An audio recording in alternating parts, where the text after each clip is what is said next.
Obrigado, presidente. Cumprimento Vossa Excelência, cumprimento os deputados e deputadas que aqui estão, os assessores dos deputados, aqueles que nos assistem pela TV Câmara, que dominam as redes sociais nesse momento. Cumprimento o Major, me ajude aí, Major Natali, José Eduardo Natali de Pau Almeida, seus advogados.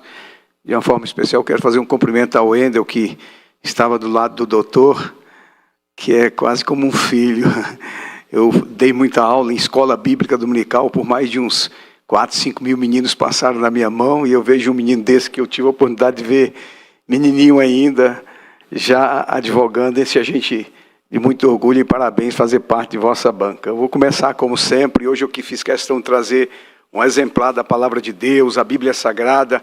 Eu ando muito, final de semana eu invado essas igrejas, faço caminhada, e extraordinariamente, absurdamente, o número de pessoas que nos assistem na CPI, presidente Chico.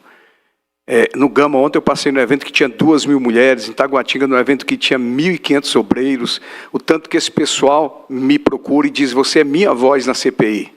Naturalmente, falando da igreja que eu sou pastor, que faço parte, se é minha voz, pastor Gilson, pastor Davi, pastor João Odaí, pastor Lorival, pastor Valdeci, pastor Amado, pastor Egmar Tavares, Aline, pastor Ador, que esses pastores todos não dá para falar, não são tanta gente, fala, você é a minha voz. E como eles ficam felizes quando eu leio a Bíblia. Mas eu não leio por acaso, e aviso aqui aos internautas, até para não ser fruto de bullying, deputado Fábio, porque hoje eu já estou sendo fruto de bullying por causa do meu terno. O povo é engraçado. Estão reclamando lá do meu terno. E quando eu uso a Bíblia, fazem bullying. Mas eu não me preocupo também, não. Não me preocupo, nada disso lá fora me atinge, não. Mas eu gosto de ler a Bíblia, porque eu fico no final de semana meditando na Bíblia. Acordei, era 1h30 da manhã, analisando a vida de cada um dos senhores que sentam aí, seja os manifestantes, seja as autoridades que são inquiridas. E eu só peço uma coisa a Deus, então, quando eu estou aqui de olho fechado, eu não estou dormindo, não. Eu estou orando, estou levando a minha mente, eu entrego toda a vida que eu entro nesta casa, seja na CPI, seja para as nossas sessões, eu entrego a minha mente, a minha boca para Deus, para que ela seja instrumento de justiça. E a palavra de Deus diz assim, Isaías 1:17, aprendei a fazer o bem, praticai o que é reto, ajudai o oprimido, fazei justiça ao órfão e tratai a causa das viúvas. É muito importante falar isso aqui. Eu quero cumprimentar de uma forma efusiva a minha assessoria, doutor Diógenes, doutor Samuel Koenig, doutora Marina, doutora Ana Gabriela, doutora Lia, que são os advogados que nos assessoram, que brilhantemente têm nos ajudado, até mudando um pouco aqui, tentando me fazer mais um professor que sou também. Eu sou advogado, mas sou formado também em pedagogia. Eles falam, você tem que ser mais didático, porque fala muito. Pastor e advogado fala muito. Vamos lá, eu quero fazer uma narrativa, aqui minha hoje. Eu quero fazer um caminho. A minha preocupação é a busca da verdade, a individualização da conduta para encaixar nas pessoas, né? Para que no relatório a gente possa realmente apontar os culpados e que seja quais forem eles, da direita ou da esquerda, respondam ao ditames da lei, dentro de um devido processo legal. Olhando, inclusive, a vida de todas as pessoas. Que pena que essas pessoas que participaram desses atos, elas já estão sendo julgadas no Supremo Tribunal Federal e tirando delas a ampla defesa, o contraditório, o chamado duplo grau de jurisdição, já são condenadas e nem detentores de foro especial são. Mas deixa eu fazer alguns encaminhamentos para a nossa fala, porque o tempo, a assessoria fica ali o tempo todo perturbando. No dia 1º de janeiro de 2023, foi publicada a medida provisória número 1154. Presta atenção, medida provisória 1154, o senhor deve conhecê-la, cuja emenda dispunha que o atual governo estava promovendo a organização básica dos órgãos vinculados à presidência da República. O inciso 6º do artigo 2º daquele dispositivo esclarecia que o Gabinete de Segurança Institucional, GSI, passaria a integrar a própria presidência da República. Essa medida provisória só perdeu vigência em 19 de junho deste ano, quando foi convertida na Lei Federal número 14.600. Portanto, em relação aos atos do dia 8 de janeiro, a norma a ser considerada é justamente a medida provisória número 154. Esclarecido esse ponto, peço à técnica que faça a apresentação dos meus slides aí para eu ir fazendo uma fala. Primeiro, vamos lá. Acampamento do QG se transforma em cidade fantasma. Preste atenção, porque a narrativa acampamento é o lugar da preparação do golpe de Estado. Então vamos destruir as narrativas mais uma vez, que infelizmente nosso tempo de pergunta tem que ser para destruir narrativa, né? Porque, diga-se de passagem, que lá era terrorista. Nós estamos vendo o que é terrorista. Hoje eu assisti do terrorista do Hamas decapitando cabeças de pessoas inocentes, crianças sendo colocadas dentro de jaula como se animais fossem. Isso é que é terrorismo. Mas vamos lá. Acampamento transforma em cidade vazia pós-posse de Lula. Pode ir passando. Pode ir passando. Imagem apresentada pelo general Dutra, presta atenção, general, tá? Dutra, ex-comandante militar do Palácio do Planalto durante o seu depoimento nesta CPI, pode passar. Vamos lá, a evolução, dia 2 de novembro, extremamente lotado. Dizem que aí tinha para mais de 5 mil pessoas. 15 de novembro, esvaziando, aproximadamente 3 mil pessoas. 5 de janeiro, 3 dias antes dos atos, praticamente vazio. Pode passar.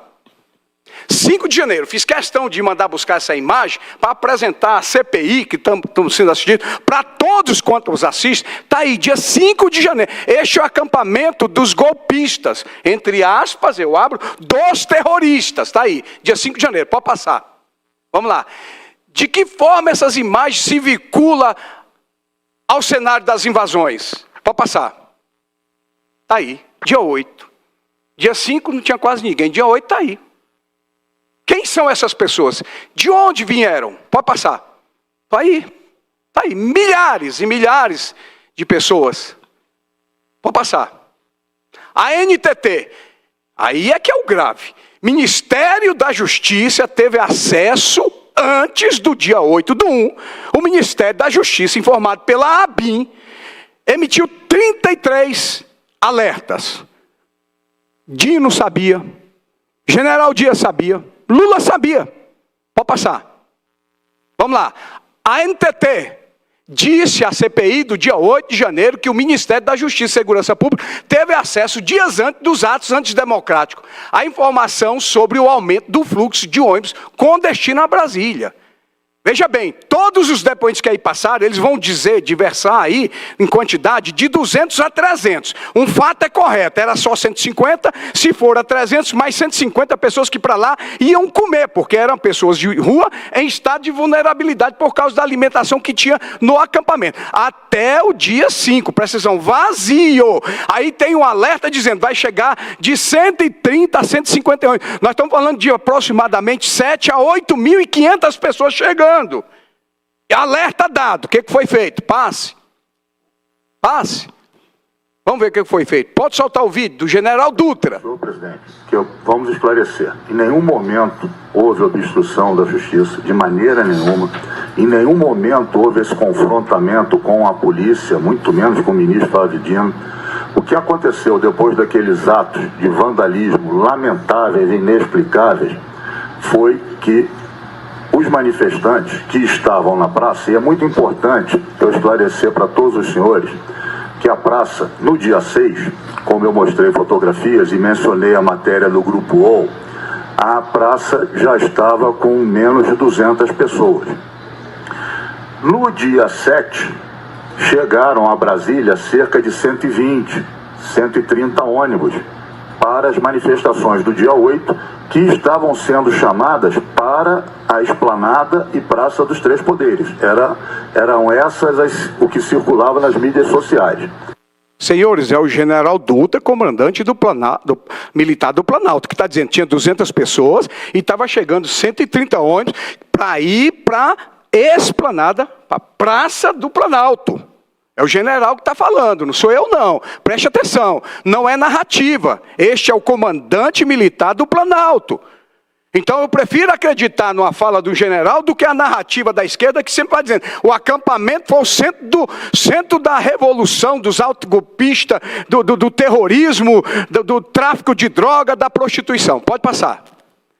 Portanto, os invasores não estavam no acampamento. Eles chegaram em caravana a partir do dia 7 de janeiro. O que eu fico abismado, Tiago.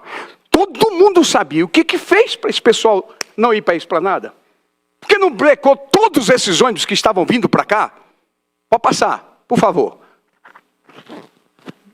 Presta atenção, medida provisória editada pelo presidente Lula, 1154, do dia 1º de janeiro de 2023. Aqui é para a gente saber qual é o papel do GSI nessa história toda. Pode passar. Vamos lá. Está aí o Diário Oficial da União, portaria publicada. Pode passar. Está aí. Medida provisória, MP, 1154, 1º de janeiro de 2023, estabelece a organização básica dos órgãos da Presidência da República e dos Ministérios. Artigo 2º, integram a Presidência da República, GSI. Aí, gabinete é ligado direto ao gabinete do presidente Lula. Pode passar. Vamos lá, artigo 8º, ao Gabinete de Segurança Institucional da Presidência da República compete analisar, acompanhar questões com potencial de risco, prevenir a ocorrência de crise e articular seu gerenciamento em caso de grave e eminente ameaça à estabilidade institucional. Inciso 2, coordenar as atividades da Inteligência Federal. Presta atenção, no inciso 1, com potencial, fiz questão de colocar de vermelho, inclusive, tá? Homenagem de vermelho. Presta atenção, o potencial pode ou não acontecer, mas para se prevenir, olha lá, previne ocorrência, risco, crise, potencial. É a mesma coisa do potencial da droga e da prostituição no quartel. Potencial não significa que houve. Pode acontecer. Então nós precisamos fazer com muita tranquilidade a exegese daquilo que a gente lê como texto, para não criar do texto um pretexto. E imputar à esquerda e ao acampamento um centro de tráfico de droga e de prostituição. Porque tem um general dizendo que não. Então presta atenção, o que é com potencial? É algo que pode acontecer ou não acontecer. Dito isso, pode passar, por favor. Bora lá. Inciso 6º, zelar assegurado o exercício do poder de polícia. A linha C, pela segurança dos palácios presidenciais, isso é o que o GSI tem que fazer. Pela segurança dos palácios presidenciais, aí está o palácio do presidente da República, neste momento ocupado pelo presidente Lula, outrora pelo presidente Bolsonaro, e das residências do presidente e do vice-presidente da República. Inciso 10, acompanhar assunto pertinente ao terrorismo e as ações destinadas à sua prevenção e neutralização. O GSI tem que prevenir e neutralizar se necessário for. Pode passar. Artigo 8º, parágrafo 1º, os locais e as adjacências onde o presidente da República e o vice-presidente da República trabalhem, residam, estejam ou haja eminência de vir a estar, são considerados áreas de segurança das referidas autoridades. E cabe ao Gabinete de Segurança Institucional da Presidência da República, para os fins do disposto neste artigo, adotar as medidas necessárias para a sua proteção e coordenar a participação de outros órgãos de segurança. Pode passar. Major, afinal, quem é responsável pela segurança do Palácio do Planalto? A Polícia Militar ou o GSI? A segurança é do GSI. Obrigado. Pode passar. Vamos lá. Vocês devem conhecer isso aí. General Penteado. Pode soltar a fala dele. Ministro Gonçalves Dias a permanecer no GSI. E aceitei o convite por acreditar que poderia contribuir com a minha experiência para a transição, conforme já expus anteriormente. E evitar a solução de continuidade das missões que são de responsabilidade do GSI, que vão muito além de realizar a segurança de estruturas físicas do Palácio do Planalto. Todas as ações conduzidas pelo Gabinete de Segurança Institucional no dia 8 de janeiro de 2023 estão diretamente relacionadas à retenção pelo ministro Gonçalves Dias dos alertas produzidos pela Agência Brasileira de Inteligência, que não foram disponibilizados oportunamente para que fossem acionados todos os meios do Plano Escudo.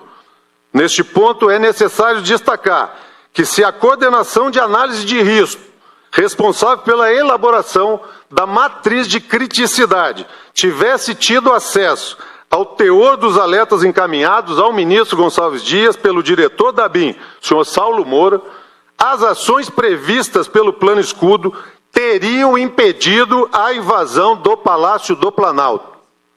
Obrigado. No âmbito do GSI, Tá bom. alertas... Eu gastaria meus 25 minutos de inquirição e de fala só nesse trecho. Naturalmente eu não vou fazê-lo porque tem coisa importante, tem pergunta para fazer para Vossa Senhoria, mas está aí. Quem está falando é o Penteado, que tem uma função de Estado. Ele não é Bolsonaro, também não é Lula. Ele foi convidado por um outro general, G. Dias, para continuar fazendo parte. Fatos que não podem ser desprezados. Pode passar, por favor. Fato número 1. A Polícia Militar do Distrito Federal não é responsável pela segurança dos prédios federais invadidos. Trata-se de atribuição do GSI, que acabou de ser finalizado e dito aqui pelo Major. Fato 2. A ANTT sabia da chegada dos ônibus e o Ministério da Justiça tinha conhecimento desses fatos. Fato 3. O chefe do GSI reteve alerta. Está aí o general dizendo. O general Penteado afirmou que esses alertas, se esses alertas tivessem sido repassados, as invasões, pasmem, não teriam acontecido.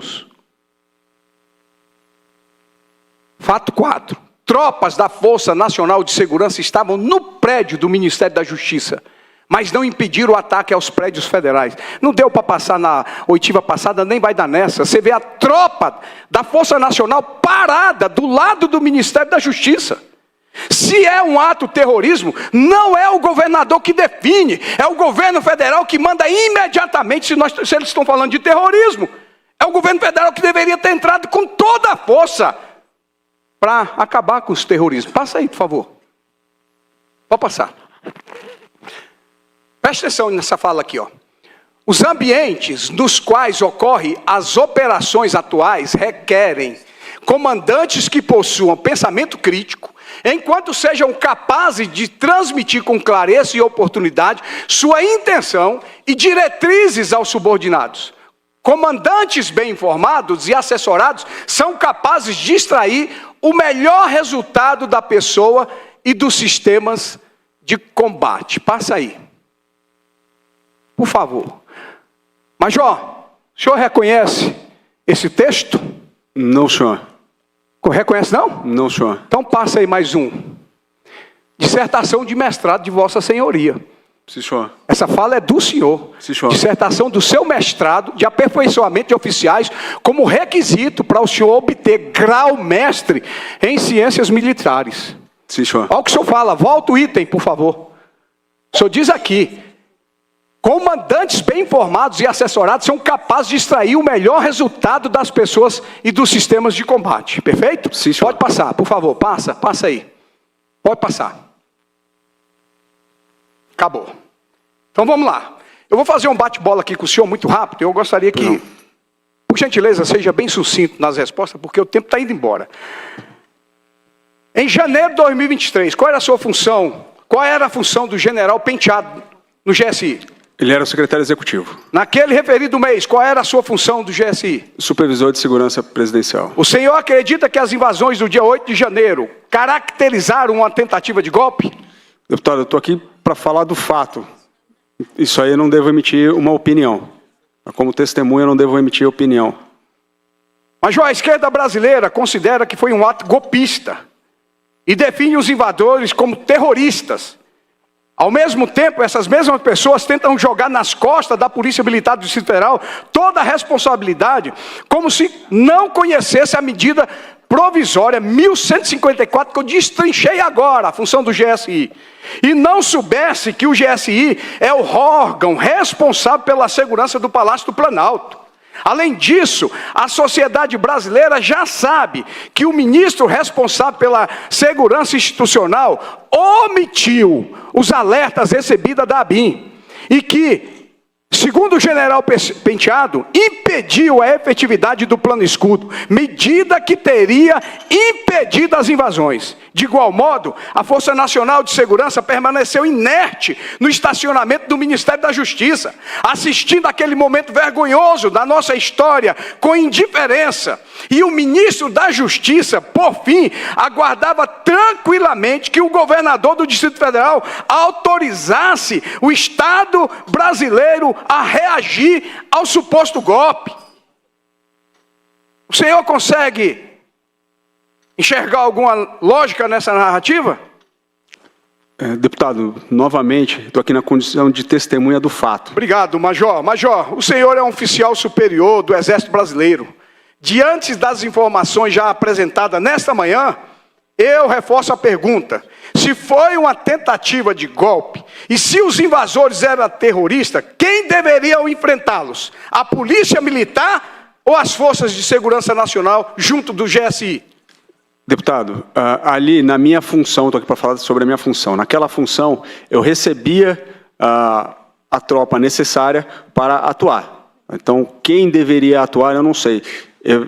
Se eu recebesse a ordem, eu iria atuar, então independeria de mim, porque eu não participo do processo decisório. Mas, Major, diante da inquestionável omissão do general Dias, e do ponto de vista da cadeia de comando, tendo em conta ainda que sua dissertação de mestrado, o senhor considera que a atitude do ministro do Gabinete de Segurança Institucional foi uma atitude correta? Deputado, novamente, eu não posso emitir opinião. Muito obrigado. Principalmente sobre um oficial general. Obrigado, Major. É porque o senhor não vai responder o que eu pergunto, então não tem, me perdoe aqui, não tem a necessidade de prolongar na fala, por causa do meu tempo. Ao permitir que os seus subordinados trabalhassem às cegas, o general não teria colocado em risco a integridade física e a própria vida da sua equipe, inclusive a do senhor? Novamente, deputado, isso aí seria uma ilação, eu não poderia falar. Major, diante do que já foi apresentado, principalmente o disposto nos incisos do artigo 8º da medida provisória, número 1154/2023, podemos considerar que o GSI é o órgão responsável por manter seguras a chave do Palácio do Planalto? Deputado, com relação à legislação, eu não sou operador do direito. Eu sei qual era a minha função. O senhor faz parte do GSI. Sim, tinha uma função importante no GSI, mesmo numa cadeia de comando inferior. Quem é o responsável pela chave do GSI, do Palácio do Planalto? Deputado, o que eu posso falar, o GSI é responsável pela segurança do Palácio do Planalto. Eu peço à técnica que passe o vídeo de número 1, por favor.